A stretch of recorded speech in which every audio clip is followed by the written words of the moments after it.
The air in the preparation room is thick with antiseptic and fear sweat, and I force my hands to stop shaking as the attendant fastens the collar around my throat. Silver, always silver, to keep us docile, to remind us what we are. Property. Through the narrow window, I can see the auction hall filling with alphas. Their scents drift up, even here, pine and leather, smoke and steel, power and entitlement. They've come from packs across the continent, wallets heavy, expectations heavier. They're here to buy omegas like me, to strengthen their bloodlines, to breed the perfect heir. I haven't spoken in 3 years, not since the day the collectors came to my village and burned it to ash. Not since they dragged me from my grandmother's dying arms and threw me into the back of a transport with 17 other omegas who screamed and begged. I learned quickly that silence was safer. That invisibility was survival. The facility taught us that lesson well. Lot 47, the attendant says, not looking at me. She's a beta, middle-aged, dead-eyed from processing hundreds of us over the years. You're up in 10 minutes. Remember the rules. Eyes down, hands folded, no eye contact, no resistance. Smile if commanded. Never, ever speak. My reflection in the cracked mirror shows a stranger. They've dressed me in white, virginal, they call it, though there's nothing sacred about what happens here. My dark hair has been brushed until it shines, falling past my shoulders. My grey eyes look too large in my thin face. 3 years of captivity have left me pale, hollow, breakable. Exactly what they want us to be. The other omegas in the room are silent too, lost in their own private hells. Maya, who sobs every night. Jin, who stopped eating last month until they forced nutrients down his throat. Kara, who's been through this twice before, returned both times for failing to conceive. The third time, they say, you don't come back to the preparation room. You go to the medical wing, where they try more invasive methods, where you stop being even remotely human. A bell chimes. The attendant grabs my arm, her grip bruising. Time. My stomach clenches. My wolf, dormant and silent for so long, stirs restlessly beneath my skin. She's been broken too, suppressed by silver and chemistry and despair. But sometimes, in the darkest hours of night, I feel her rage, her promise that this isn't forever. I don't believe her anymore. The corridor to the auction hall is long and white and sterile. My bare feet make no sound on the cold tile. Other omegas line the walls in holding cells, waiting their turn. Some reach through the bars toward me, a gesture of solidarity, of shared suffering. I want to take their hands, but the attendant yanks me forward. The double doors open, and the sound hits me like a physical blow. Hundreds of alphas, all here for us. The scent of them is overwhelming. Dominance and aggression, barely restrained violence. My wolf cowers. I force myself to keep walking, to climb the 3 steps onto the platform where the lights glare down hot and merciless. Lot 47, the auctioneer announces, his voice booming across the hall. Female Omega, age 23, designation, red tier fertility markers, bloodline, unknown origin, but genetic testing shows exceptional compatibility across all alpha classifications. Unknown origin. That's what they wrote in my file after my grandmother died with her secrets. I have no pack name, no family. I am, for all purposes, a blank slate upon which they can project their breeding fantasies. Opening bid, 50,000. Hands rise, numbers climb. I stare at the back wall and try to disappear inside myself. This is what they want. A warm body, a womb, a vessel for their precious heirs.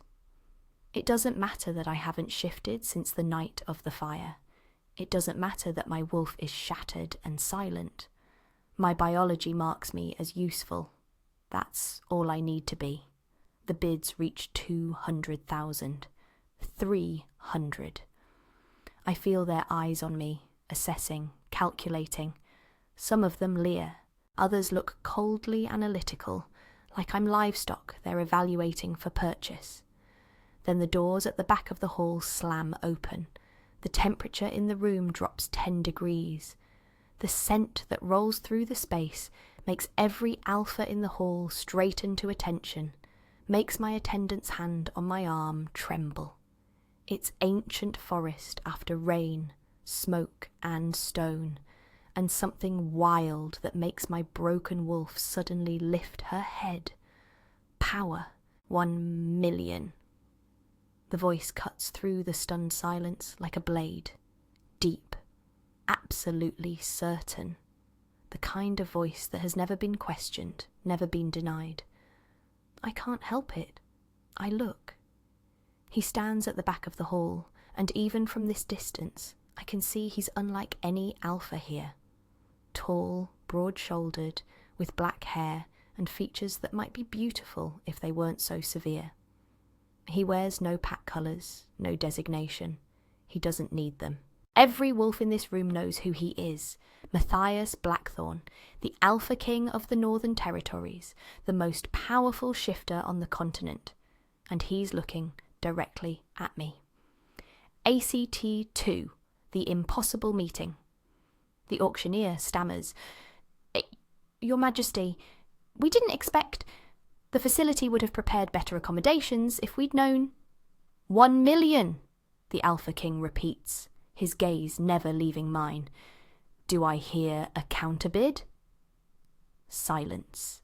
Who would dare bid against him? Who could afford to? But more than that, why is he here?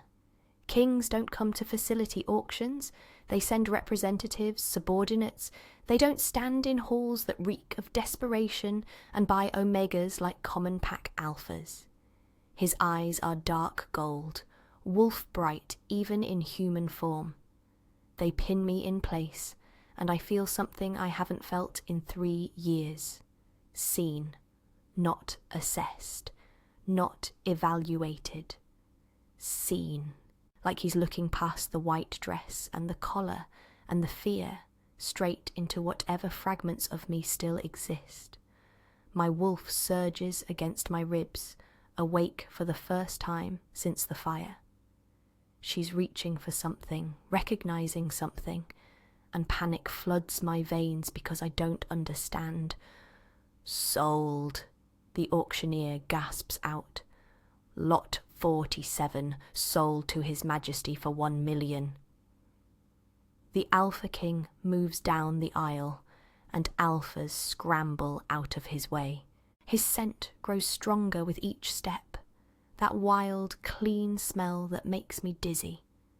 When he reaches the platform, he doesn't wait for the attendant to bring me down. He climbs the steps himself, his eyes never leaving my face. Up close, he's devastating.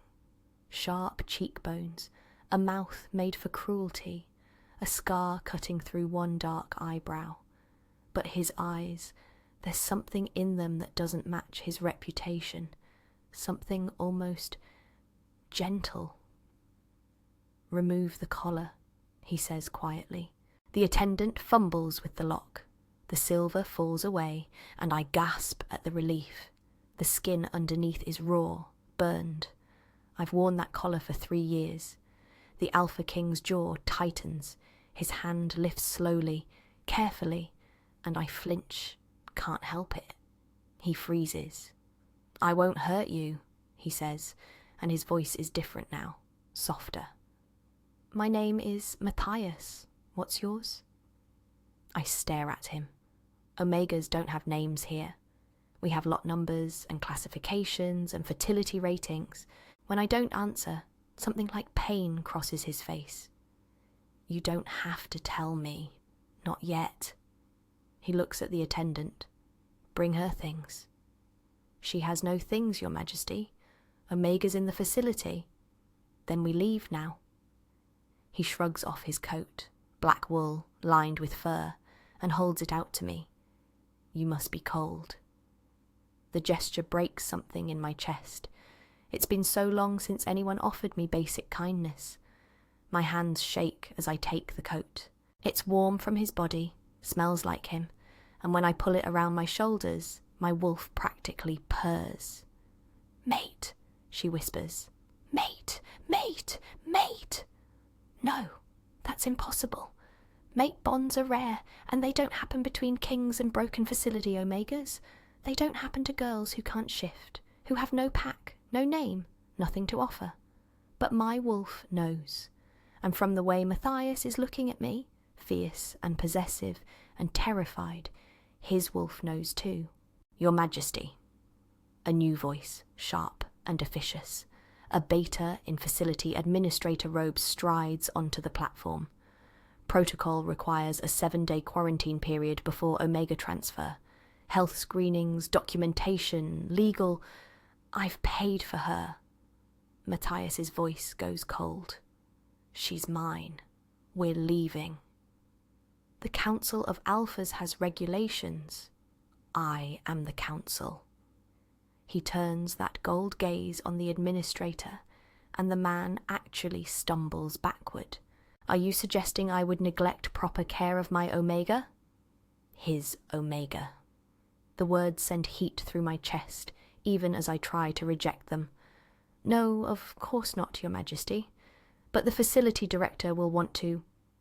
The facility director can submit any necessary paperwork to my palace. Matthias's hand settles on my lower back, gentle but unmistakable in its claim. Now, we're leaving. He guides me off the platform, through the hall full of staring alphas. I keep my eyes down, old habits dying hard, but I can feel their confusion, their envy. A king doesn't claim damaged goods. A king doesn't buy mute omegas from facilities, unless the mate bond gives him no choice. Outside, the night air is shockingly cold and clean. I breathe it in, tasting freedom for the first time in 3 years. A black car idles at the curb, and Matthias opens the back door for me, his body between me and the facility like a shield. Your Majesty, wait! The facility director runs out, face flushed. Behind him, 2 security guards. There's been a mistake. Lot 47 is earmarked for the bloodline preservation program. She can't be sold for private claiming. Matthias goes very, very still. Explain. Her genetic markers indicate rare hereditary traits. The council ordered her held for the program. She's meant to breed with multiple alphas to preserve the bloodline diversity. My stomach turns to ice. I've heard whispers about the program. Omegas go in and never come out. They're kept pregnant constantly, their children taken at birth. It's the facility's darkest secret. She was in the auction, Matthias says, his voice deadly quiet. An administrative error. She should have been in the private program viewing, not the public auction. We need her back. No. The word is absolute. Your Majesty, the Council. I am the Council, and I've paid for her, which makes her mine under territory law. Matthias's hand finds mine, his fingers interlacing with my cold ones. If anyone attempts to take her, they'll answer to me personally. The threat hangs in the air. The director's face goes white. The High Council won't accept this. Then they can bring their grievance to me, in person. Matthias's smile is all teeth. I'd welcome the conversation. He helps me into the car, slides in beside me, and the driver pulls away before the director can protest further. I watch through the rear window as the facility shrinks into the distance, that white building that's been my prison for 3 years. I should feel relief. Instead, I feel terror, because I don't know this alpha, don't know what he wants from me, why he bought me, what happens now. The mate bond might be real, but that doesn't mean safety. Doesn't mean he's good. It just means I'm bound to him by forces I don't understand. Matthias seems to sense my fear. He doesn't try to touch me again, doesn't crowd me in the spacious back seat. There's a bottle of water in the side pocket, he says quietly. And food, if you're hungry. It's a 3-hour drive to the palace. Palace, of course, because he's a king and I'm... What? His purchased Omega? His mate? His prisoner in a prettier cage? I take the water bottle with shaking hands. The first sip is heaven, cold and clean, nothing like the lukewarm tap water at the facility. I drink half the bottle before I can stop myself. There's more, Matthias says, something like sorrow in his voice. You can have as much as you want, anything you want. I don't believe him, but I'm too tired, too overwhelmed to argue. Not that I could, without my voice. The city lights fade as we drive north into the mountains. Matthias makes a phone call, his voice low. Amara, I need you at the palace. Full medical team, but gentle. And prepare the Queen's suite. Yes, I know it hasn't been used in 20 years. Do it anyway. Queen's suite. The implication makes my hands tighten on the water bottle. He ends the call and looks at me, his expression unreadable. I know you're afraid. I know you have no reason to trust me, but I swear to you, on my life, on my crown, on everything I am, I will never hurt you. You're safe now. You're free. My wolf believes him. She's practically singing in my chest, desperate to get closer to him. But I've learned that words mean nothing.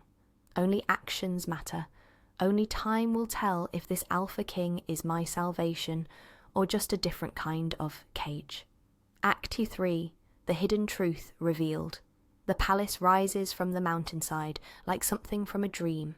Stone and timber, massive and ancient, with towers that pierce the low clouds. Windows glow golden against the darkness. It's beautiful in a wild, untamed way. Nothing like the sterile white of the facility. The car pulls through iron gates that swing open at our approach. Guards in dark uniforms salute as we pass. I press myself against the opposite door, trying to process the scale of where I am now. This isn't just a pack house. This is the seat of power for the entire Northern Territories. And somehow, I'm here.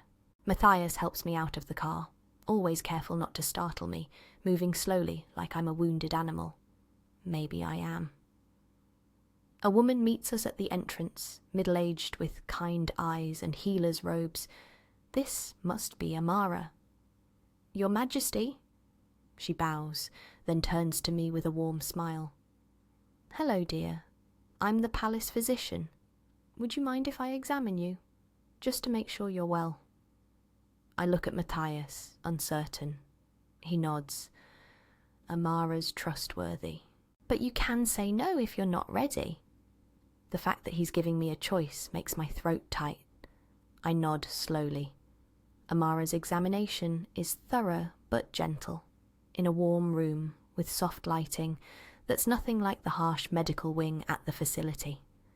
She checks my healing neck, listens to my heart, draws blood for tests. When she's finished, her expression is troubled. Silver poisoning, she tells Matthias quietly, but I can hear every word with wolf senses. Significant malnutrition. Some old fractures that healed incorrectly. And her wolf, she pauses. There's a suppression I've never seen before, not just from Silver, something deeper. Can you heal her? The physical wounds, yes, but whatever's blocking her wolf, that's beyond my expertise. Amara looks at me with sympathy. Has she always been unable to shift? I shake my head. Before the facility, I could shift. My wolf was strong, wild, free. But that night, when the collectors came, Something broke. I haven't shifted since. Trauma response, Amara murmurs. The wolf retreats to protect the human from unbearable pain. It happens sometimes. She touches my shoulder gently. With time and safety, she may come back to you. May, not will, not certainly, just maybe. Matthias thanks Amara, then guides me through corridors lined with tapestries and ancient weapons. We climb a spiral staircase to the east tower, where he opens a door to reveal the most beautiful rooms I've ever seen. Floor-to-ceiling windows overlooking mountains and forests. A massive bed with soft furs and silk sheets. A fireplace already burning, casting warm light across polished wood floors. Bookshelves and comfortable chairs, and a bathroom I can see through an open door that has an actual soaking tub. This is the Queen's suite, Matthias says softly. It was my mother's before she died. No one's used it since. But it's yours now, for as long as you want it. I stare at him, questions I can't voice racing through my mind. He seems to understand. You don't have to decide anything tonight.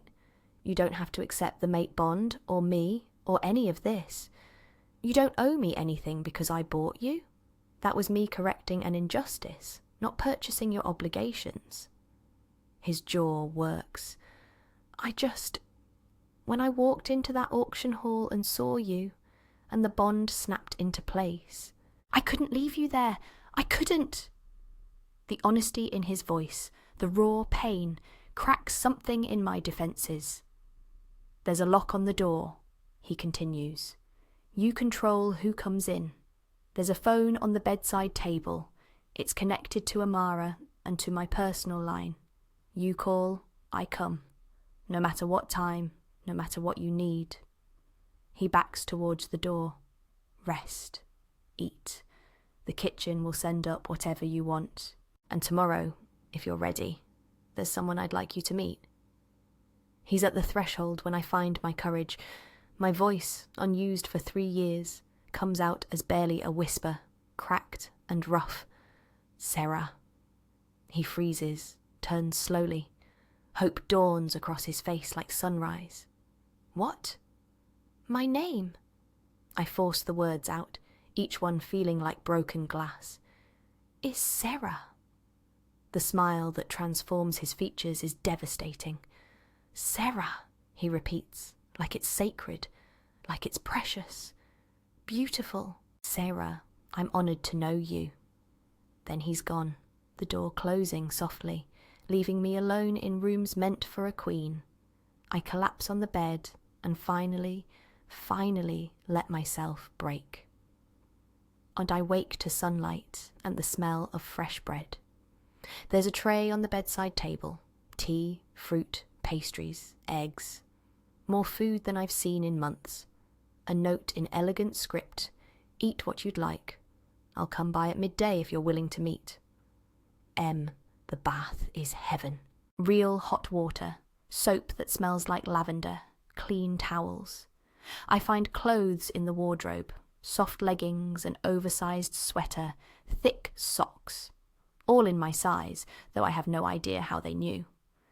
At noon exactly, there's a gentle knock. Sera, it's Matthias. I open the door. He's dressed more casually today, dark jeans, a grey Henley, but still radiates that barely contained power. His eyes search my face, and something in his expression softens. You look better, more colour. He offers his arm. There's someone I'd like you to meet. She's special. I think she might be able to help you. We walk through the palace to a cottage at the edge of the grounds. It's small, cosy, surrounded by herb gardens despite the late autumn chill. The woman who opens the door is ancient, her hair white as snow, her eyes a startling violet. She takes one look at me and gasps. Oracle blood, she breathes. Child, you carry the Oracle bloodline. I stare at her. Matthias's hand finds my lower back, steadying. "This is Elder Mira," he says. "She's our pack historian. She's been researching something for me." He looks at the old woman. "Tell her what you found." Mira ushers us inside, sits us down with tea, and spreads ancient texts across her table. 3 weeks ago, His Majesty asked me to research the bloodline preservation program at the facility. He had concerns about its legitimacy. Her violet eyes pin me. "I discovered it's not a breeding program at all. It's a harvesting operation." My blood goes cold. "Your grandmother?" Mira continues gently. "What was her name?"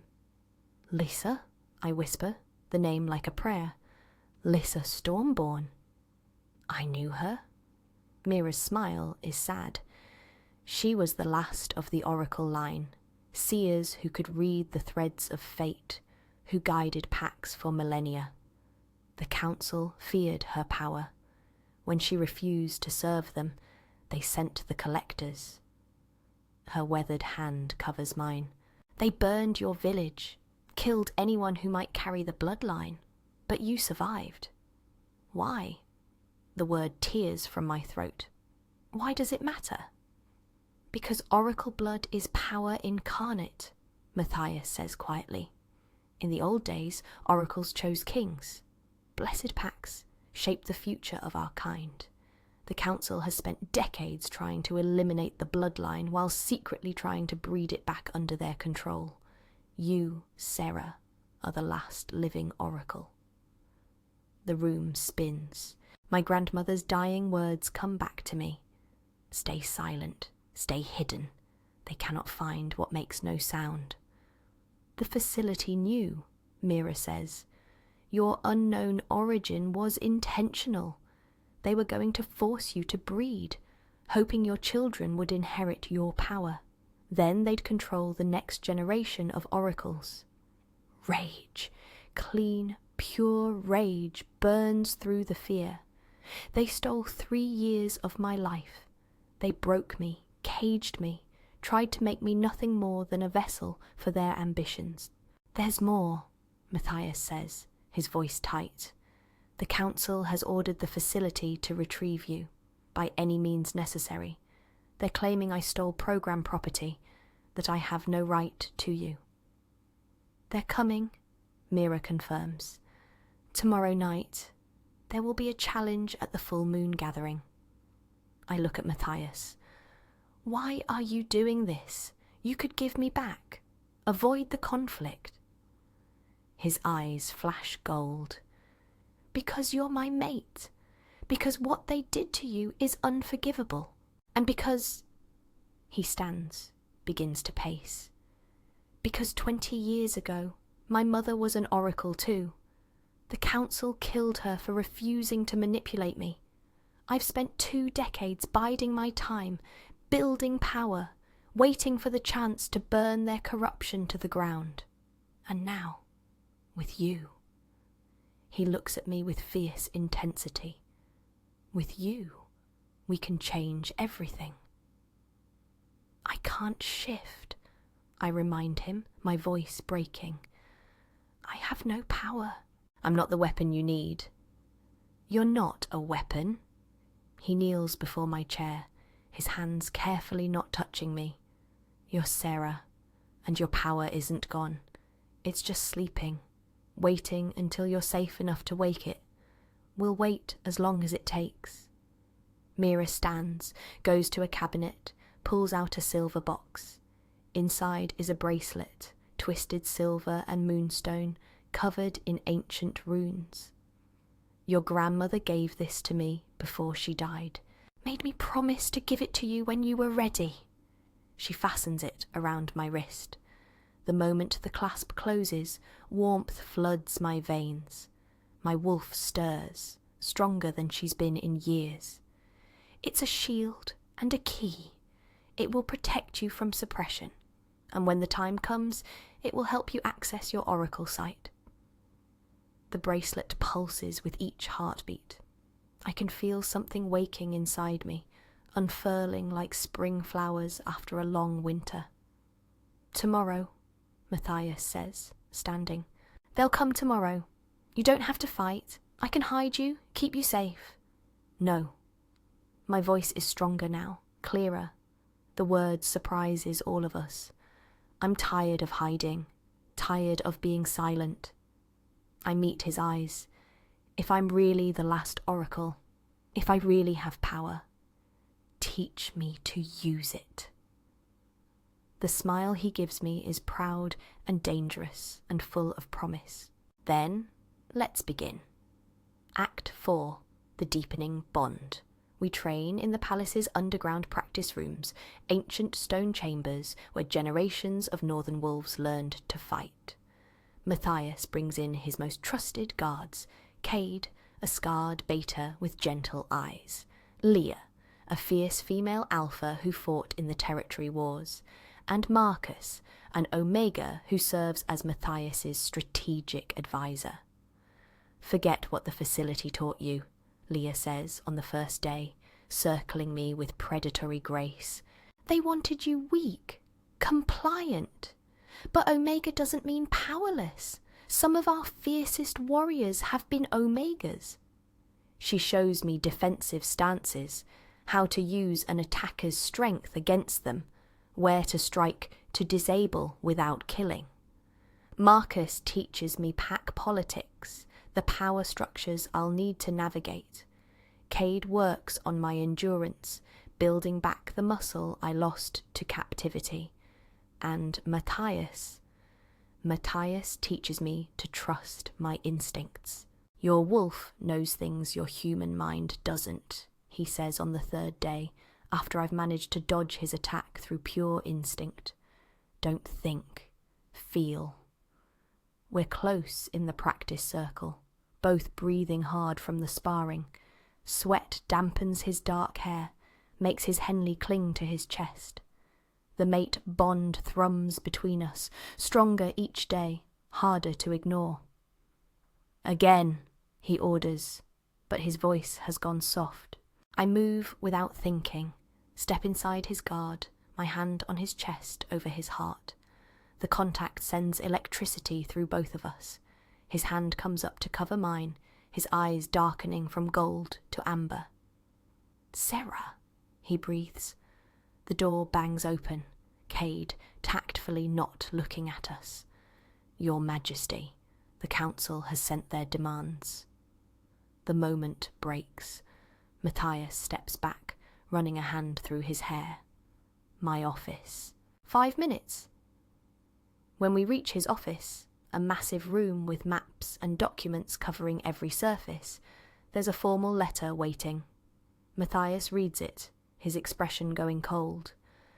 They want you presented to the council tomorrow at sunset for evaluation of oracle status and determination of proper custody. He crumples the letter. They think they can demand you like property. What happens if I don't go? I ask. They'll declare me in violation of council law, challenge my right to rule. He looks at me. This is what I meant about conflict. They'll force a fight, Sera, a public one. Then we fight. I'm surprised by my own certainty. I won't let them take me back. I won't. You don't understand. Matthias moves to the window, his shoulders tight. The challenger will be High Alpha Corvin. He's the council leader, the one who ordered your village burned. He's ancient, vicious, and he's been trying to depose me for years. If I lose... You won't lose. I cross to him, make him look at me. You're the strongest alpha I've ever seen. In fair combat, yes, but Corvin won't fight fair. He'll have magic, tricks, poisons. His hand lifts to my face, his thumb brushing my cheekbone. And if something happens to me, you'll be defenseless. The council will take you. I can't... His voice breaks. I can't let that happen. So teach me, I say fiercely. Mira says my power is waking. The bracelet helps, so teach me to use it. Oracle magic isn't combat magic, Sera. It's sight, prophecy, healing sometimes. It won't help you in a physical fight. Then teach me to fight without magic. I pull away from his touch, even though it costs me. Stop trying to protect me and start preparing me, please. He stares at me for a long moment. Then, slowly, he nods. Okay, but not just fighting. Everything. Tomorrow at the council, you'll need to be perfect. Every word, every gesture. They'll look for any excuse to declare you unfit. His eyes roam my face. I need to teach you how to be a queen.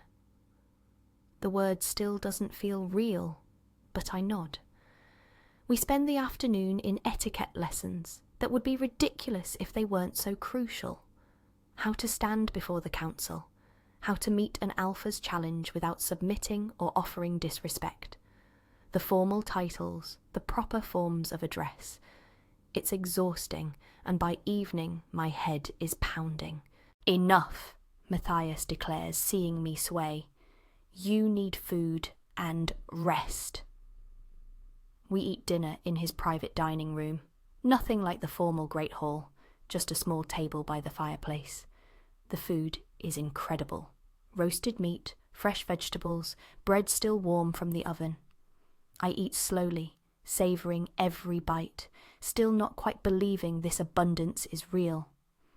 Tell me about your grandmother, Matthias says quietly. What was she like? I set down my fork, memories flooding back. Strong. She could silence a room with a look. But she was kind, too.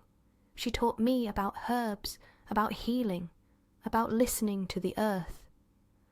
My throat tightens. She knew they were coming for us. That last night, she made me promise to stay silent, to hide my gifts. She said, I swallow hard. She said the council feared what they couldn't control, and that someday I'd be strong enough to make them answer for what they'd done. She was right. Matthias reaches across the table, his hand palm up in invitation. I place my hand in his, and his fingers close gently around mine. You're already stronger than they could ever be. I was silent for 3 years, I whisper. I let them break me. You survived. That's not the same as breaking. His thumb traces circles on my wrist, just below the oracle bracelet. You preserved yourself, kept your core intact until you were ready to emerge. That's not weakness, Sera. That's wisdom. Tears burn my eyes. I've spent so long seeing myself as damaged, as less than. Hearing him speak of my silence as strategy rather than failure shifts something fundamental in my chest. Stay, I find myself saying. Tonight, not. I feel heat in my cheeks. Not like that. Just, I don't want to be alone. Something vulnerable crosses his face. Are you sure? I nod. We end up in the Queen's suite, on the huge bed, both of us still fully clothed. He lies on top of the covers while I'm beneath them, maintaining that careful boundary. But his hand finds mine in the darkness, and our fingers interlace. My mother's name was Ilara, he says quietly. She was beautiful and fierce, and completely unafraid of the council. They hated her for it. When I was 12, they poisoned her, made it look like natural causes. I've spent 20 years becoming strong enough that they couldn't do the same to me. You must have been so angry, I whisper. I was. I am.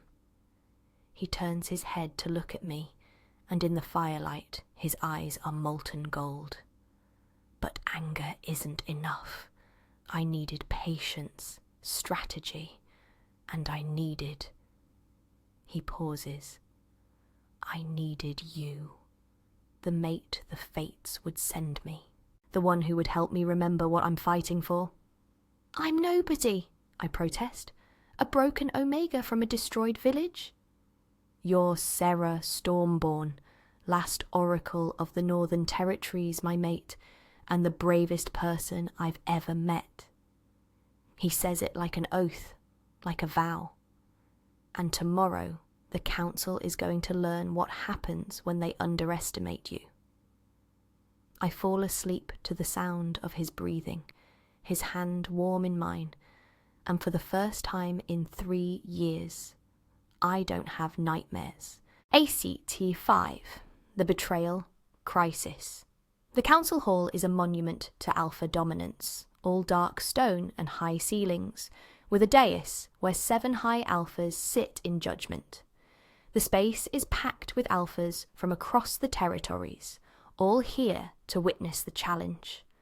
I wear a dress that Leah helped me choose, deep midnight blue, elegant but not ostentatious. My hair is braided with silver threads. The oracle bracelet gleams on my wrist. I look the part of a queen, even if I don't feel like one.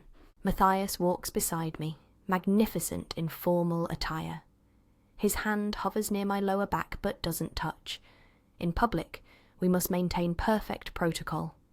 The crowd parts for us. I feel their stares, hear their whispers. The facility Omega, the one the king bought. Does she really think she belongs here?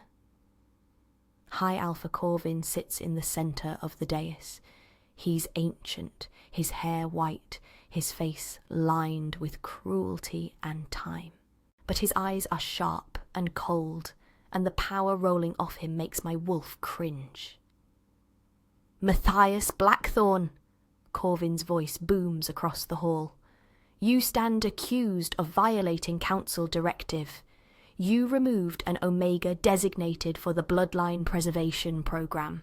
You claim her as mate without council approval. You refuse to return program property.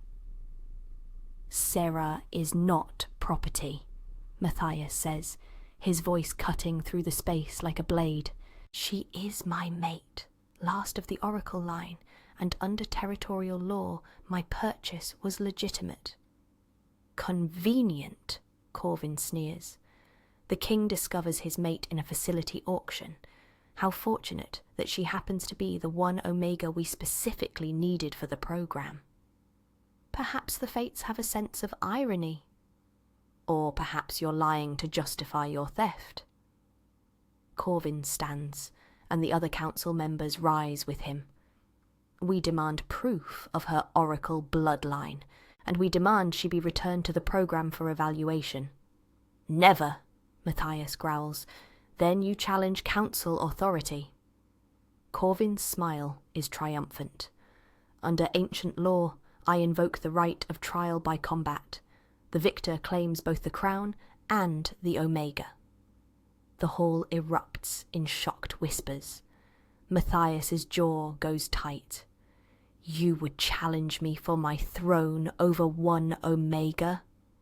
Not one Omega, the last oracle. Control her bloodline, control the future of our kind. Corvin descends from the dais, and I see his claws extending. Accept the challenge or abdicate. This is it, the trap Matthias warned me about. If he fights, Corvin will cheat, and if Matthias loses, I'm lost. But if he refuses, he loses his throne anyway. Before Matthias can respond, I step forward. Wait. Every eye turns to me. My heart hammers, but I force my voice steady. The challenge is for my fate, is it not? Shouldn't I have a say? Omegas don't speak in council, Corvin snaps. Oracle Omegas do. Eldamira's voice rings from the crowd.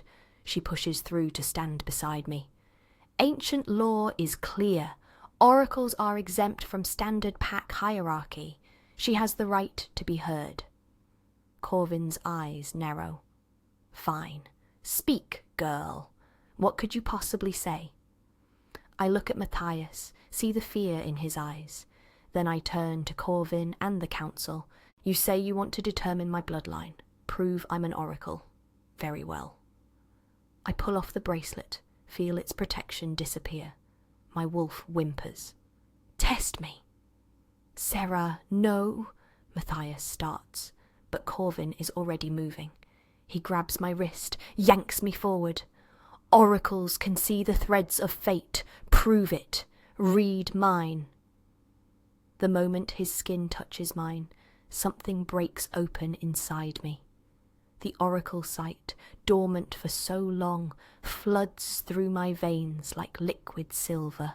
I see Corvin standing over a burning village, my grandmother's face as she dies, his laughter as children scream, the facility, rows of omegas in cages, Corvin walking through, selecting the ones with power, ordering their bloodlines harvested, a dark ritual. Corvin drinking blood, stealing power, extending his life beyond natural limits, plans, schemes. If he defeats Matthias, he'll take the throne. He'll take me. He'll breed me until I die, then move on to my daughters, my granddaughters, extracting oracle power to make himself immortal. The visions hit me like physical blows. I gasp, try to pull away, but Corvin's grip is iron. Well? He demands. Do you see? I see, I whisper, then louder. I see everything. I rip my arm free and turn to the assembly. My voice carries across the hall, powered by something ancient and furious. Corvin doesn't want to preserve the oracle bloodline. He wants to consume it. He's already stolen power from dozens of wolves. That's why he's lived so long, why he's so strong. He killed my grandmother. He burned my village. He created the facility's breeding program to harvest powerful bloodlines for himself. Lies, Corvin snarls, but I see fear flash in his eyes. She's right. A new voice, Marcus, Matthias's Omega advisor, pushing through the crowd. I've been investigating the program. I have documents, proof of illegal bloodline harvesting, of Omegas who died in custody, of power transfers that should be impossible. He throws a folder onto the floor, papers spilling out. Corvin has been building a dark magic empire for decades. The hall explodes in chaos, alphas shouting, demanding answers. The other council members looking at Corvin with dawning horror. Enough! Corvin's roar silences the crowd. His form begins to shift, but not into wolf, into something else, something wrong. His bones crack and reform, his skin rippling with stolen power. He grows massive, monstrous, fur and scales and wrong angles. An abomination. If I can't rule through law, he snarls with a mouthful of too many teeth, I'll rule through fear. He lunges, not for Matthias, but for me. Matthias moves faster than thought, shifting mid-leap into the massive black wolf I've never seen. He collides with Corvin, and they crash into the stone floor hard enough to crack it. But Corvin is stronger. He's been stealing power for decades. He throws Matthias across the hall, and I scream as my mate hits a pillar and doesn't get up. Cade and Leah shift, attack from both sides. Corvin swats them away like insects. Other alphas try to intervene, but his stolen power is too much. He's feeding off their fear, growing stronger. He advances on me, this twisted thing wearing Corvin's face. Your bloodline will make me a god. I have no weapons, no power. Just a broken wolf and prophecy gift I barely understand. But I have something else. I have rage. You killed her, I whisper, stepping forward instead of back. You killed my grandmother. You killed my pack. You stole 3 years of my life. And I'll take the rest, Corvin growls, reaching for me. I don't flinch. Instead, I grab his arm, and this time I push back with the oracle sight. I see not just him, but every thread of stolen power connecting him to his victims, every life he's taken, every wolf he's consumed. And I pull. The power screams through me, decades of stolen life, stolen magic, stolen gifts. It burns like silver fire, but I hold on. I pull every thread loose, unravelling his abomination piece by piece. Corvin shrieks. His form destabilizes, the stolen power bleeding out like light. What are you doing? Giving back what you stole? My voice echoes with something older than myself. The oracle power fully awake now, burning through my veins. You wanted to know if I'm really an oracle? Here's your proof. The threads snap all at once. Corvin's stolen power floods back to its sources, into the earth, into the air, into the wolves he'd taken it from. His body collapses, ages rapidly, the weight of centuries hitting him at once. He dies whispering curses, but I feel nothing but cold satisfaction. The silence in the hall is absolute. Then Matthias is beside me, shifted back to human, bleeding from a dozen wounds. Sera! I'm okay, but I'm not. I'm shaking, the power still roaring through me. Matthias, I can't. It won't stop. Then let it out. He pulls me close, his hands on my face. Let it go, love. It's safe now. The power pours out of me in a wave of silver light, washing over the assembly. Where it touches, I feel wounds healing, old pains easing, corrupted pack bonds purifying. It's not destruction, it's restoration, healing. This is what oracle power is meant for. Not violence, not conquest, but restoration. When the light fades, I collapse in Matthias's arms. The last thing I hear before darkness takes me is his voice. I've got you. You're safe. You're mine. I've got you. Archeet 6, the dark night. I wake in a cell. Panic floods my system before I process where I am. Not the facility, but a holding room in the council hall. Stone walls, but clean. A cot with blankets. A window showing moonlight. And I'm alone. I lunge for the door, but it's locked. Silver reinforced. I can smell it. My wolf whimpers, and I realise with horror that she's silent again. The exertion of using the oracle power, the fear, it's driven her back into hiding. No, I whisper, pressing my hands against the door. No, no, no, not again. Please. But no one answers. No one comes. Hours pass. Maybe days. I can't tell in this windowless space. They bring me food and water, but the guards won't speak to me, won't answer my questions about Matthias or what's happening. He's dead, my mind whispers. Corvin killed him, and now they're deciding what to do with you. You'll go back to the facility, or worse, you'll never be free. I curl on the cot, arms wrapped around myself. The oracle bracelet is gone. They must have taken it when I collapsed. Without it, without Matthias, without my wolf, I'm nothing again. Just a broken omega in a cage. The darkness is complete, overwhelming. I survived 3 years at the facility, but this, knowing what freedom felt like, knowing what it was to be seen and valued and loved, and then losing it, this might actually break me.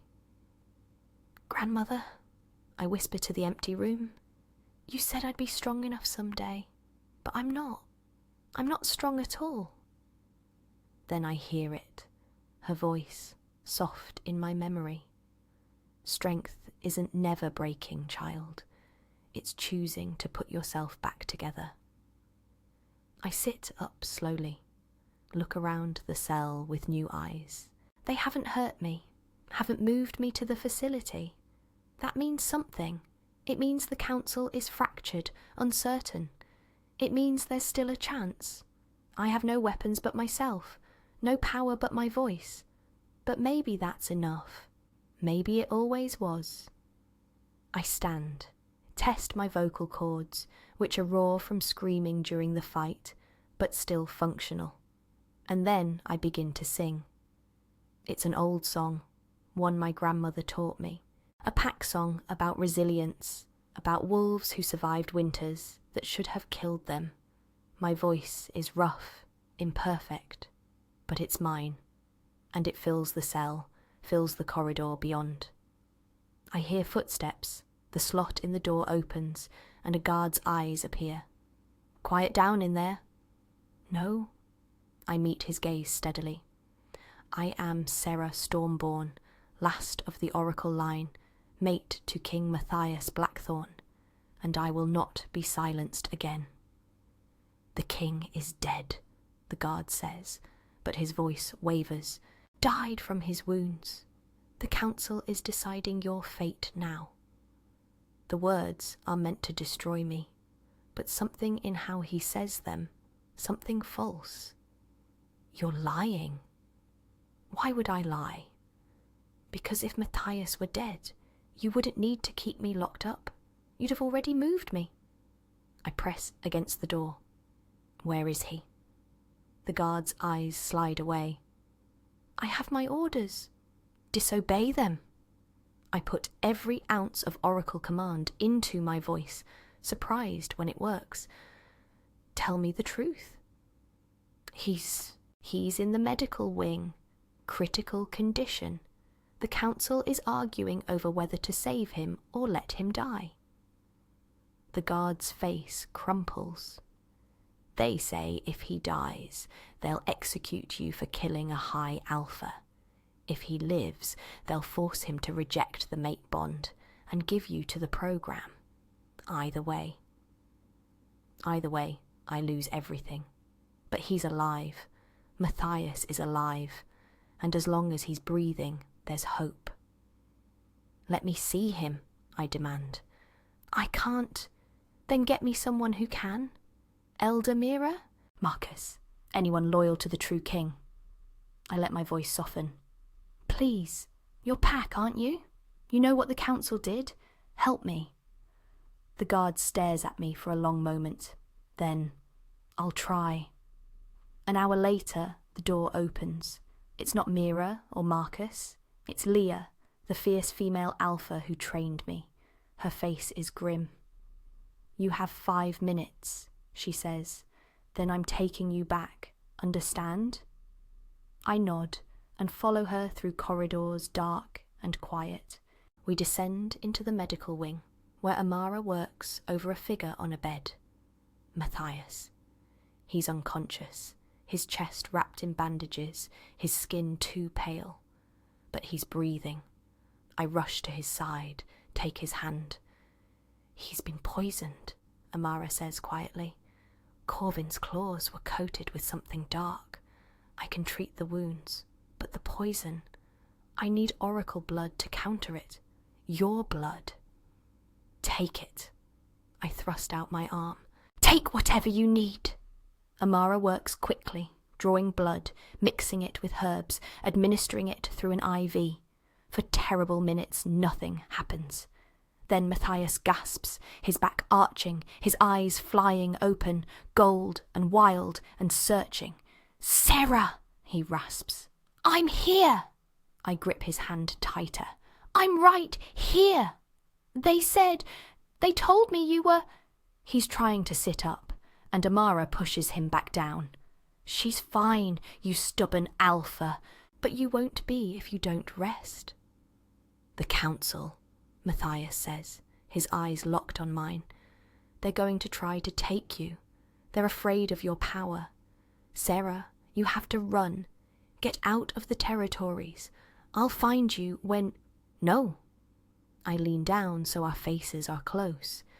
I didn't survive the facility to spend my life running, and neither did you spend 20 years building your power to let them win now. I press my forehead to his. We fight together. You don't understand what they'll do. I understand perfectly. I pull back, let him see the steel in my eyes. I'm the last Oracle. I just destroyed a high alpha. They're terrified, and terrified people make mistakes. I look at Leah, at Amara. How many guards are loyal to Matthias? About half, Leah says slowly. Maybe more after what happened with Corvin. Lots of wolves owe him their lives. And how many council members actually supported Corvin? 2, maybe 3. The others were too afraid to challenge him. An idea forms, dangerous, audacious, but possible. Then we don't run. We give them exactly what they want. Matthias's eyes narrow. What are you planning? I smile, and it's not a gentle expression. I'm going to present myself to the council, publicly, and I'm going to make them an offer they can't refuse. Act 7, the battle confrontation.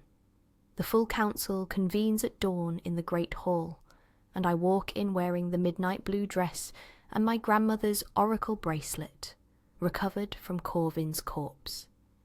Matthias wanted to come with me, but he's still too weak. Instead, I'm flanked by Leah, Marcus, Cade, and Elder Mira. And behind us, 50 wolves loyal to Matthias, armed and ready. The remaining 6 high alphas sit on the dais, their faces ranging from hostile to uncertain. Alpha Torsten, the eldest after Corvin, speaks first. Sera Stormborn, you killed a high alpha, disturbed the peace of the council, demonstrated uncontrolled power that threatens pack stability. We are prepared to show mercy if you submit to the bloodline program willingly and renounce your claim to the throne. No, I say clearly. Torsten's eyes narrow. Then you'll be executed for high alpha murder.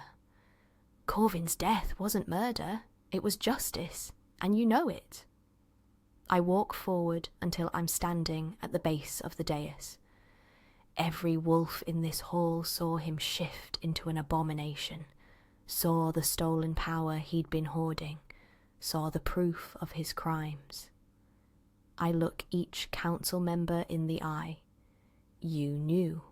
Some of you, at least. You knew about the facility, about the program, about the Omegas dying in captivity. And you said nothing. That's not... One of them starts. Don't! My voice cracks like a whip. Don't insult me with lies. Not anymore. I am an oracle. I can see your threads, your truths, your guilt, and I see that you're afraid. We're not afraid of one Omega, Torsten scoffs, but his scent tells a different story. Then why am I in chains? I hold up my wrists. They've put silver cuffs on me, burning my skin. Why do you need 6 high alphas to face one powerless Omega? Unless... I let the implication hang. Unless you know exactly how much power I have. The hall has gone silent, everyone watching. Here's what I see, I continue, my voice ringing clear. I see a council that's lost its way, that's become corrupt, cruel, more concerned with control than with care. I see a hierarchy that crushes the vulnerable to elevate the powerful. I see a system that treats Omegas as commodity rather than pack. I turn, addressing the assembled wolves, and I see that you're tired of it. All of you. You've been tired of it for years. Murmurs of agreement ripple through the crowd. So, here's my offer. I turn back to the council. Surrender. Disband the corrupt High Council. Let Matthias Blackthorn rule as he was meant to, with wisdom, with justice, with actual care for his people. Reform the laws that oppress Omegas. Shut down the facility permanently. Create a new council, one that includes betas and Omegas, not just alphas, one that actually represents the will of the packs. That's not how our system works, Torsten says coldly. Your system is broken, I counter, and I have the power to break it further, or I let power flare around me, silver light dancing across my skin.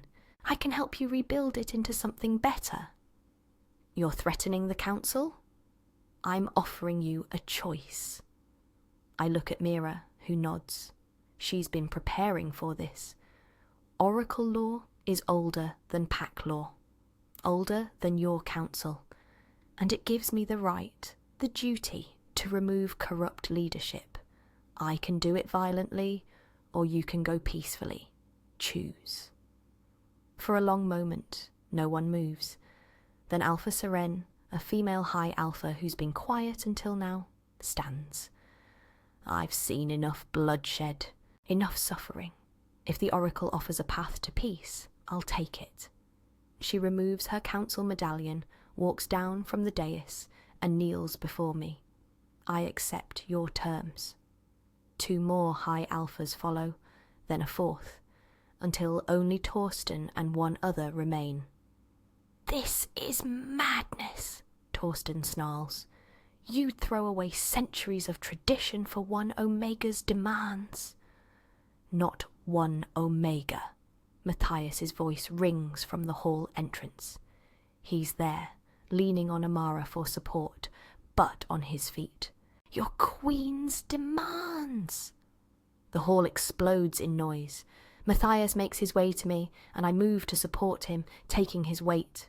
He's burning with fever, shouldn't be out of bed, but his eyes are clear and determined. Sera is my mate, he announces, and by ancient oracle right, she is your queen. You will address her as such, or you will face me in challenge.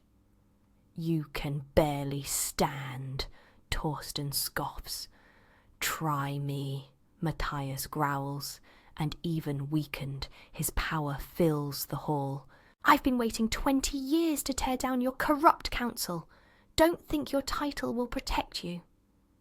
Torsten looks around, sees he's isolated, sees the wolves rallying to Matthias and me, sees his power crumbling. This isn't over, he says, but there's defeat in his voice. Yes, I say quietly, it is. He removes his medallion last, throws it at my feet, and stalks from the hall. The remaining council member, Alpha Vex, young and clearly terrified, quickly follows suit. Silence falls. Then, one by one, the wolves in the hall kneel. First Matthias's guards, then others, then dozens, then hundreds. The sound of them dropping to 1 knee echoes like thunder.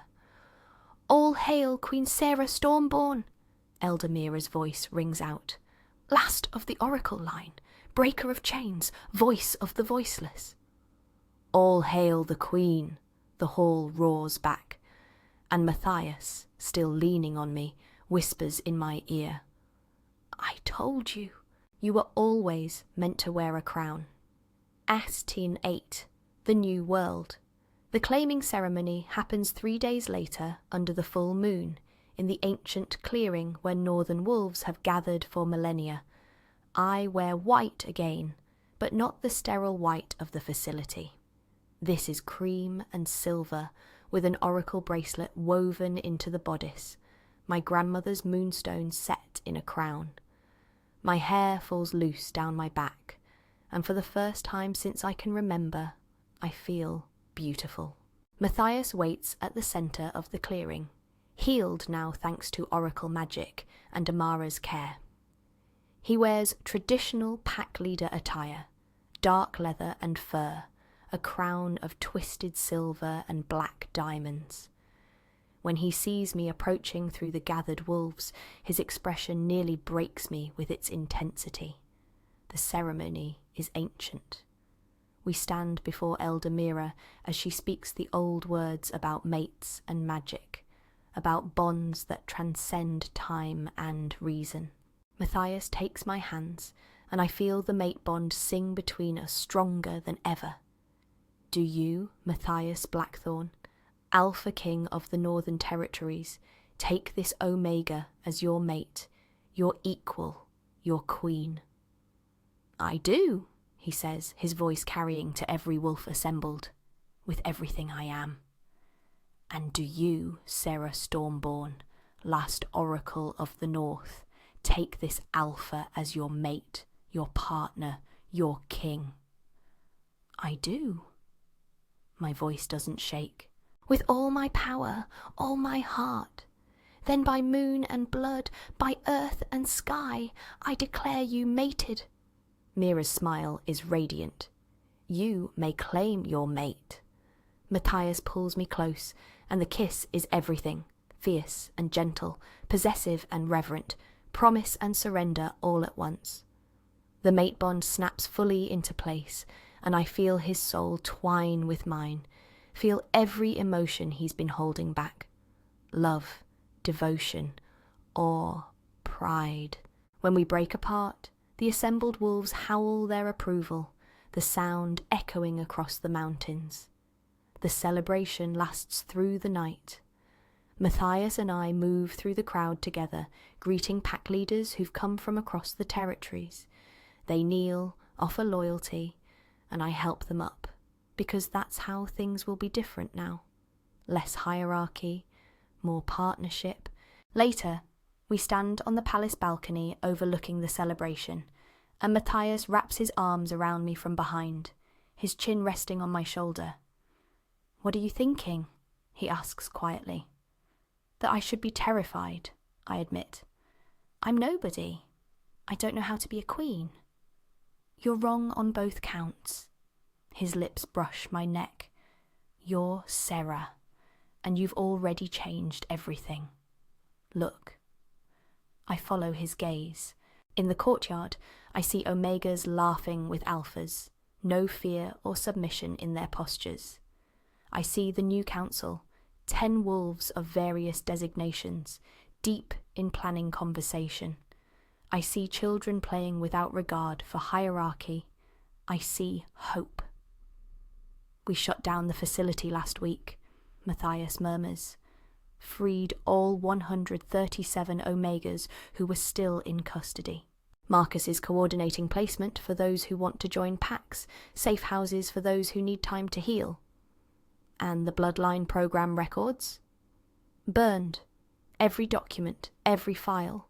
We're also tracking down the buyers, every alpha who participated in the auctions. They'll face justice." I lean back into his warmth. It's not enough. Not yet. But it's a start. We have time. His arms tighten. We have our whole lives to rebuild what they broke. Together. A year later, I stand in the same clearing for a different ceremony. This time, it's not a claiming, but a graduation. 20 Omegas, the first class from the new Oracle Academy, receive their certifications as healers, diplomats, and counselors. They'll go into packs across the territories, carrying the Oracle tradition forward. My grandmother's legacy, reborn. Maya is among them, and Jin, and Kara. All survivors of the facility, all finding their power again. Afterward, Kara approaches me. "Your Majesty." "Just Sera," I correct gently. "Sera." She takes my hands. "Thank you for fighting, for breaking the chains. We wouldn't be here without you." "We broke them together," I tell her, and I mean it. That night, I sit in the Queen's chambers, my chambers, writing in the journal I've kept since the claiming, recording everything so this history isn't lost, so future Omegas know that change is possible. That one voice, even a voice that was silent for years, can still reshape the world. Matthias finds me at the desk, wraps a blanket around my shoulders. "Come to bed, love. You've been writing for hours." "Almost done." But I let him pull me up, let him guide me to the massive bed we share. We curl together, his warmth a comfort I'll never take for granted. "Do you ever miss it?" he asks quietly. "Before, when things were simpler." I think about the facility, about the fear, the silence, the cage. No, that wasn't simpler. It was smaller. suffocating. I turn in his arms to face him. This is harder. Being queen, making decisions that affect thousands. But it's alive. I'm alive. For the first time since the fire, I'm fully, completely alive. Good. He kisses my forehead. Because I need you alive. The territories need you alive. Trying to flatter your queen? Always. His hand spans my stomach, where our first child is just beginning to grow. Discovered last week, a joy we're not ready to share yet. Trying to keep her happy, keep her here. I'm not going anywhere, I promise. We're not going anywhere.